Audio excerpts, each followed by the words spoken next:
ini sebetulnya bulan merdeka, dan dalam social science sendiri, dalam FISIP ya, ada pergerakan, ada movement, ada mobilisasi untuk memerdekakan bidang ini dari Eurocentrism ya, untuk mendekolonisasinya mempunyai 5 dimensi.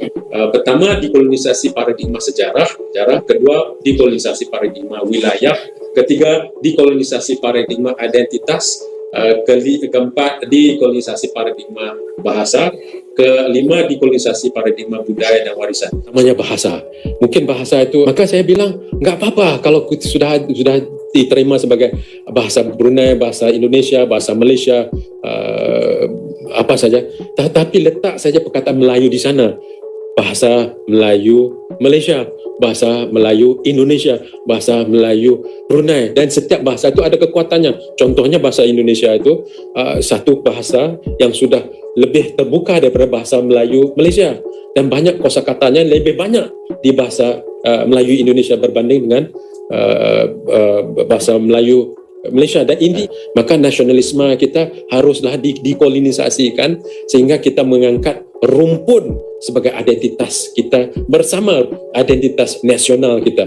Maka kalaulah kita bisa bilang Melayu Bugis, Melayu Minang, Melayu Bawayan, ya itu kan lebih hebat lagi kerana itu mengikat secara budaya kita kan. Dan banyak budaya dan produk-produk budaya kita yang kita menjadi yang kita berbagi bersama. You share together, right?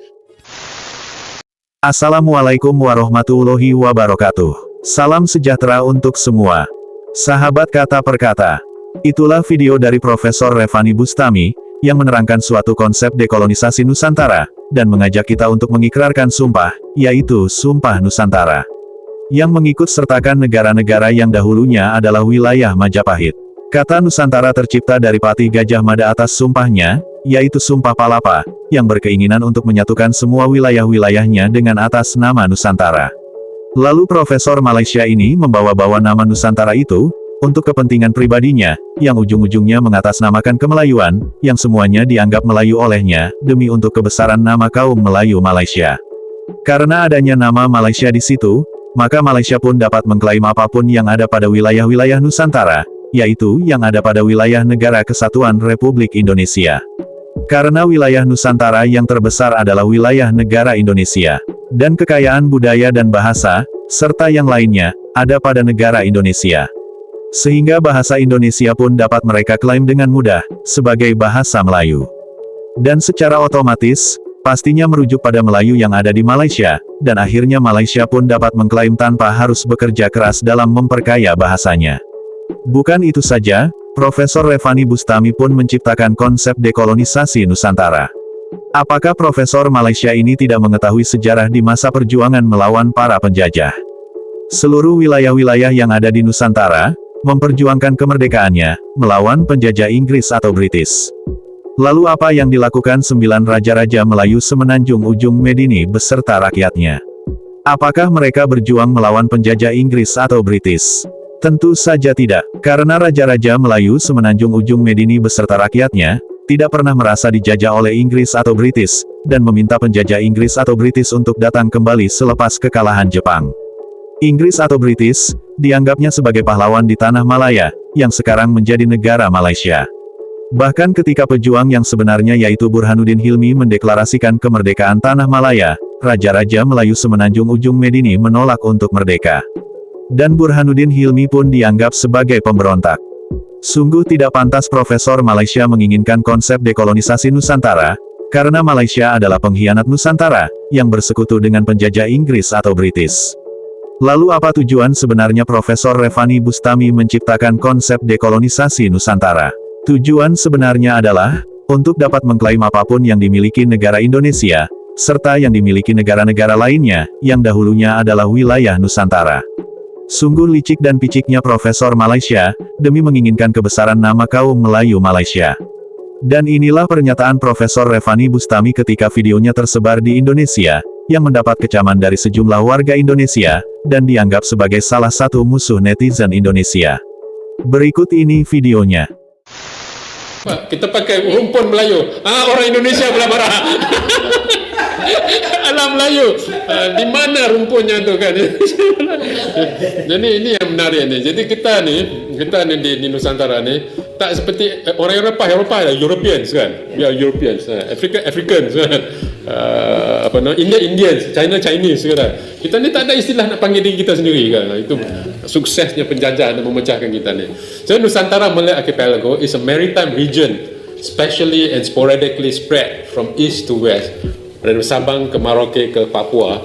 Jadi kalau konstruksi ataupun konsep di Indonesia itu Sabang ke Merauke, tapi ini Nusantara yang lebih asli atau lebih asal lagi dari sebelum penjajah datang ya. Sabang ke Merauke ke Papua. Dari Rota biasanya diangkat sampai Miangas saja, tapi Rota Miangas sampai Philippines, sampailah parts of Indochina like Champa, sebahagian ada juga southern parts of Thailand, dan juga Burma juga ada. Pengembangan Nusantara itu sangat luas itu kan. Bahkan Kelantan pernah dinamakan Majapahit II. Kerajaan Majapahit II tu ada di Kelantan kerana raja Sultan sebenarnya Sultan Kelantan tu pernah turun dari takhta, bernikah dengan salah satu ratu Majapahit.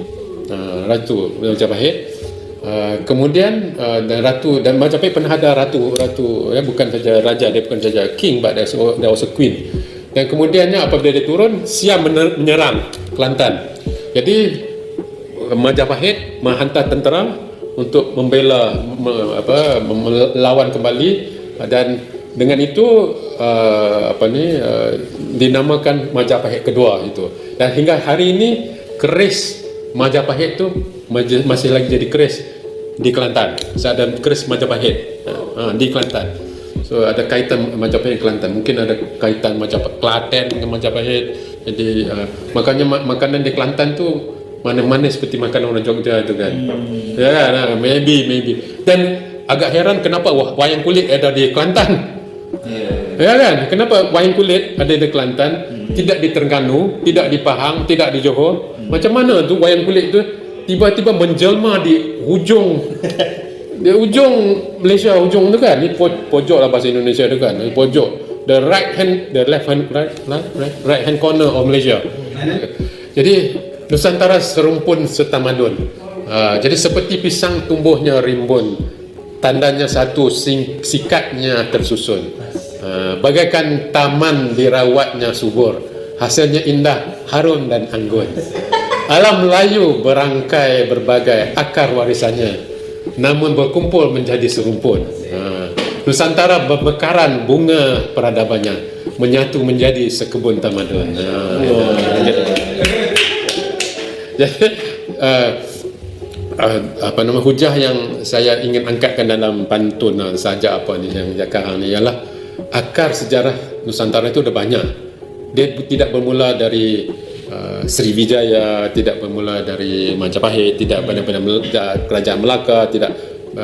By the way, kerajaan Melaka bukan kerajaan yang tertua di Malaysia kan, ada Langkah Suka lebih tua, 100 years before ada sudah. So itu satu lagi. Jadi the north dari utara pun ada akar Nusantara juga. Tidak banyak akar, tapi mereka berkumpul seperti serai itu kan. Berkumpul menjadi Nusantara, dan ada suku Melayu, ada rumpun Melayu, ada mahawangsa Melayu, ada alam Melayu. Itu juga menjadi satu narasi yang menarik juga itu kan. Melayu suku adakah? Jadi adakah Jawa itu Melayu? Itu perdebatan pula situ kan. Jadi kalau saudara-saudari masuk ke YouTube, tak saya nama Rifani Bustami, saya adalah musuh. Yang diangkat tokoh musuh yang diangkat kerana saya cuba mengklaim bahawa Indonesia itu alam Melayu gitu kan. Jadi I'm identified as one of the tokoh yang I think it's a compliment lah, walaupun kritikan itu. So ini yang kita angkat dari perspektif keserumpunan ya. Itulah cacat fikir mayoritas profesor Malaysia, yang penuh dengan dongeng halusinasi alam Melayu, yang selalu mereka damba-dambakan. Profesor Revani Bustami mengkaitkan sejarah Nusantara sangatlah terlalu jauh. Profesor Revani Bustami janganlah mengukur sejarah dari sejarah Nusantara pada masa kerajaan terdahulu, seperti Kerajaan Sriwijaya atau Majapahit. Seharusnya Profesor Revani Bustami melihat dan mengukur dari sejarah penjajahan Inggris, atau sewaktu penjajahan Jepang, yang hengkang dari wilayah-wilayah Nusantara. Pada ketika itu, seluruh wilayah-wilayah Nusantara memberikan perlawanan terhadap penjajah Inggris. Lalu apa yang dilakukan 9 raja-raja Melayu tanah semenanjung pada masa itu? Jepang kalah dan Belanda tidak mengiktiraf kemerdekaan Indonesia, tetapi orang dia Indonesia terus berjuang sehingga Belanda telah kalah. Mereka telah mengisytiharkan kemerdekaan penuh Indonesia. Mereka menentukan Pancasila. Sama juga dengan perjuangan di Melaya. Dr. Burhanuddin Hilmi telah mengisytiharkan kemerdekaan negara kita pada 2 Ogos 1945 di Hotel Majestic depan kereta api, dan orang Melayu menentang kemerdekaan. Siapa kata orang Melayu nak merdeka? Orang Melayu menentang kemerdekaan yang telah disahkan oleh Dr. Burhanuddin Hilmi. Mereka menentang. Mereka panggil British datang balik. Wahai master, kami telah ada orang yang merdeka. British datang kembali. Orang Melayu jemput British datang kembali. Dan kata British, bukan orang ini yang saya beri kemerdekaan pada kamu. Kamu saya akan beri kemerdekaan. Sebab orang itulah saya komunis. Sampai hari ini Dr. Burhanuddin Hilmi dalam sejarah kita disebut sebagai komunis. Inilah perjuangan yang sebenar, tuan-tuan. British mengetahui sekiranya ulama yang mendapat kemerdekaan, dia akan dihalau keluar daripada bumi ini. Sebelum dia kalah, sebelum dia dihalau, dia mencari proksi. Proksinya diberikan hadiah kemerdekaan. Mereka yang tidak pernah berjuang. Tuan-tuan yang saya hormati, kalau kita nak tahu siapakah pejuang negara kita, mereka yang dibenci oleh British, yang ditangkap oleh British, yang dibunuh oleh British, yang dihalau British, itulah pejuang sebenarnya. Yang pakai tie macam saya, pakai coat macam saya ni, yang pakai tie macam saya, itu petualang, bukan pejuang.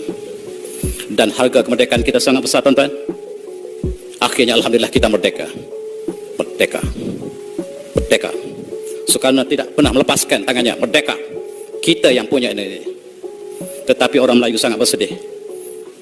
You will suffer if British go. Jangan kita merdeka. Siapa kata orang Melayu nak merdeka? Straits Times menyatakan orang Melayu menentang kemerdekaan. Lebih-lebih lagi orang Johor. Orang Johor tidak ingin merdeka. Siapa nak bayar gaji kita? Kalaulah tentera datang menyerang kita, siapakah nak tahankan negara kita? Kalau tak ada British, siapa nak buat kemajuan negara kita? Kita jarum pun tak boleh buat lagi. Siapa kata orang Melayu nak merdeka? Mari kita kenang kembali pejuang-pejuang ulama yang ingin merdeka, tetapi sebahagian bangsawan kita masih selesa dengan British. Inilah sejarah barangkali yang kita harus kenang kembali. Siapakah petualang, siapakah yang berjuang untuk kemerdekaan? 9 raja-raja Melayu semenanjung ujung Medini, pada masa itu bersekutu dengan penjajah Inggris, dan enggan untuk merdeka, enggan melakukan perlawanan, enggan untuk memerangi penjajah Inggris, karena takut mati sebelum berperang. Bahkan ketika ada seseorang yang mendeklarasikan kemerdekaan Malaya, yang saat ini menjadi negara Malaysia, orang tersebut dianggap sebagai pemberontak atau komunis, dan para kaum Melayu semenanjung beserta para raja-raja Melayu semenanjung melaporkannya pada penjajah Inggris atau British. Ketika pada saat itu tentara Inggris atau British datang, para tentara penjajah disambut dengan gembira oleh masyarakat Melayu semenanjung. Kaum Melayu semenanjung ujung Medini beserta para raja-raja Melayu semenanjung, adalah para pengkhianat Nusantara yang sesungguhnya. Jadi, janganlah menyalahkan para penjajah, yang telah memisahkan wilayah-wilayah Nusantara. Salahkanlah para kaum Melayu semenanjung dan para raja-raja Melayu semenanjung ujung Medini, yang tak mau bersatu untuk melawan para penjajah Inggris, ketika ada kesempatan untuk bersatu kembali. Jadi bukanlah para penjajah yang memisahkan wilayah-wilayah Nusantara, melainkan Malaysia lah yang ingin memisahkan diri dari wilayah-wilayah Nusantara. Untuk itu, sangatlah tidak pantas, jika Profesor Revani Bustami menginginkan konsep dekolonisasi Nusantara, karena Malaysia adalah negara yang dahulu menjadi pengkhianat Nusantara. Cukup sekian pembahasan kali ini, jika ada kalimat serta pengucapan yang tidak sesuai, saya mohon maaf. Wassalamualaikum warahmatullahi wabarakatuh. Terima kasih. Sampai jumpa lagi.